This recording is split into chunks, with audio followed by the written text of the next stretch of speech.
Capital TV Bihar. आज की हमारी स्पेशल स्टोरी में बात होगी बिहार की सियासत की, जहां विधानसभा चुनाव नजदीक है और सियासी हलचल अपने चरम पर है। एक तरफ एनडीए सरकार है जो विकास के मॉडल को लेकर जनता के बीच अपनी पकड़ मजबूत करने की दौड़ में है। दूसरी तरफ महागठबंधन का विपक्ष है जिसके पास ना तो कोई साफ रणनीति दिख रही है, ना ही कोई ठोस विजन। बस रोजाना बयानबाजी और आरोपों की पोटली फेंकी जा रही है, जिससे अब जनता भी तंग आ चुकी है। राहुल गांधी की हालिया प्रेस कॉन्फ्रेंस और उनके द्वारा उठाए गए 5 सवालों ने सियासी गलियारों में हंगामा मचा दिया है। इसके बाद इंडिया ब्लॉक की डिनर मीटिंग ने इस आग में और घी डाल दिया है। लेकिन क्या ये सवाल वाकई में गंभीर है या सिर्फ सियासी शोर है, और क्या विपक्ष की ये रणनीति बिहार की जनता को लुभा पाएगी? आइए समझते हैं।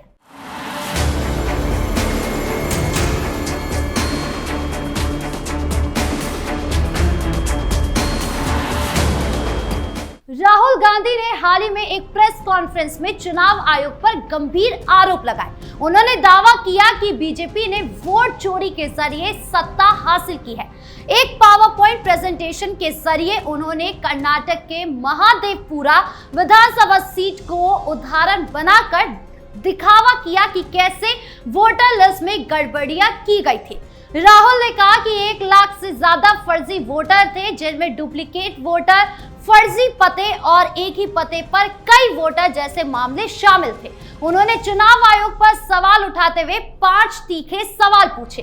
पहला, विपक्ष को डिजिटल वोटर लिस्ट क्यों नहीं मिल रही है? क्या छिपा रहे हैं? दूसरा, सीसीटीवी और वीडियो सबूत मिटाए जा रहे हैं, क्यों? किसके कहने पर? तीसरा, फर्जी वोटिंग और वोटर लिस्ट में गड़बड़ी की गई है, क्यों? चौथा, विपक्षी नेताओं को धमकाना, डराना क्यों? और 5वां, क्या ईसीआई अब बीजेपी का एजेंट बन चुका है? इन सवालों ने सियासी माहौल को गरमा दिया है, लेकिन ये सवाल अपने ही जाल में उलझ गए हैं। आइए देखते हैं कि राहुल की बयानबाजी कितनी खोखली है।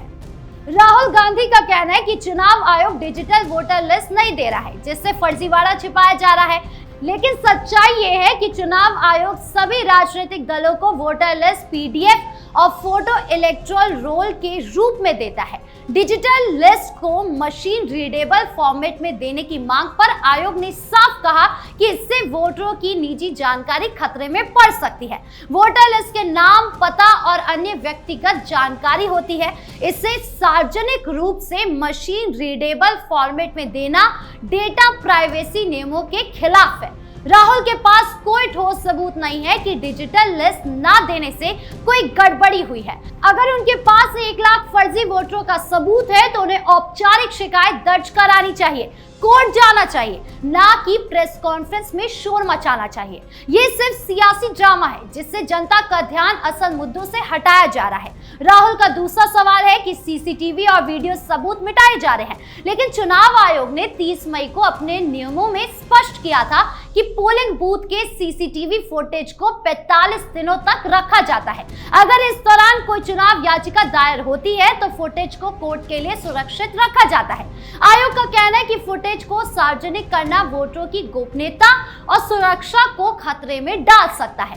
राहुल का ये दावा भी फुटेज मिटाए जा रहे हैं बिना किसी ठोस सबूत के। अगर कांग्रेस को लगता है कि फुटेज में गड़बड़ी हुई है तो उन्हें कोर्ट में याचिका दायर करनी चाहिए। बिना सबूत के ऐसे आरोप लगाना सिर्फ जनता को गुमराह करने की कोशिश है। राहुल का तीसरा आरोप है कि फर्जी वोटिंग और वोटर लिस्ट में गड़बड़ी हुई है। उन्होंने कर्नाटक की महादेवपुरा सीट का उदाहरण दिया, लेकिन वहां के बीजेपी सांसद पीसी मोहन ने उनके दावों को खारिज कर दिया। मोहन ने कहा कि उनकी जीत हिंदू वोटरों के समर्थन में हुई है, ना कि किसी गड़बड़ी से। अगर राहुल के पास 1 लाख फर्जी वोटरों का सबूत है तो वो इसे औपचारिक रूप से आयोग को क्यों नहीं सौंपते? आयोग ने साफ कहा कि बिना शपथ पत्र के ऐसे दावों को स्वीकार नहीं किया जा सकता।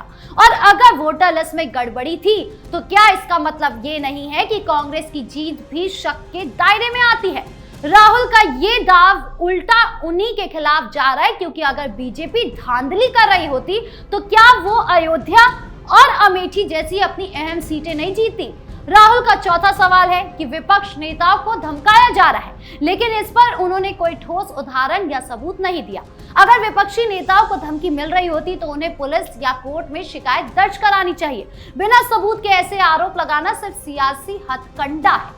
राहुल का पांचवा सवाल सबसे गंभीर है, जिसमें उन्होंने चुनाव आयोग को बीजेपी का एजेंट बताया। ये आरोप न सिर्फ बेबुनियाद है बल्कि एक संवैधानिक संस्था की गरिमा को ठेस पहुंचाता है।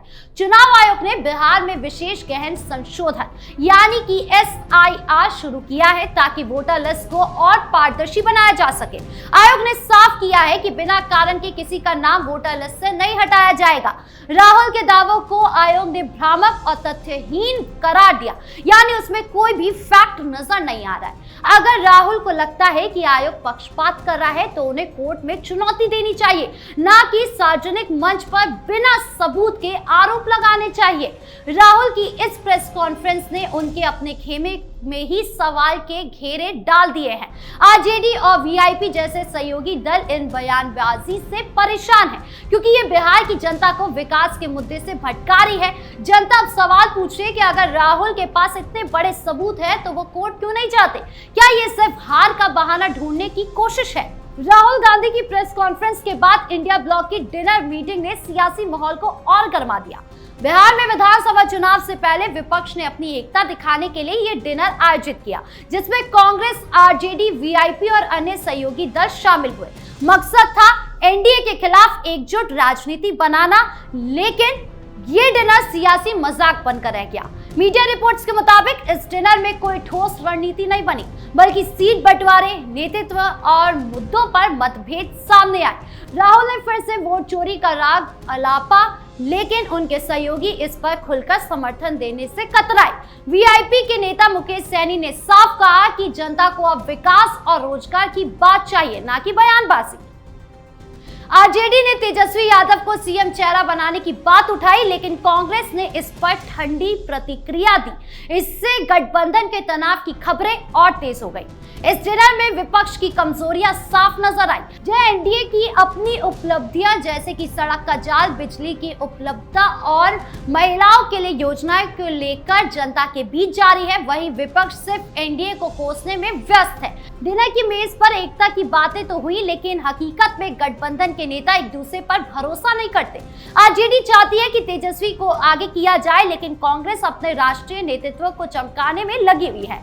मुकेश सहनी जैसे छोटे दल अपनी क्षेत्रीय मांगों को लेकर ज्यादा मुखर है और गठबंधन में उनकी भूमिका साफ नहीं है। सोशल मीडिया पर इस डिनर को लेकर खूब मजाक उड़ाया जा रहा है। कुछ ने लिखा, विपक्ष का डिनर तो हो गया लेकिन मेन्यू में रणनीति नहीं थी।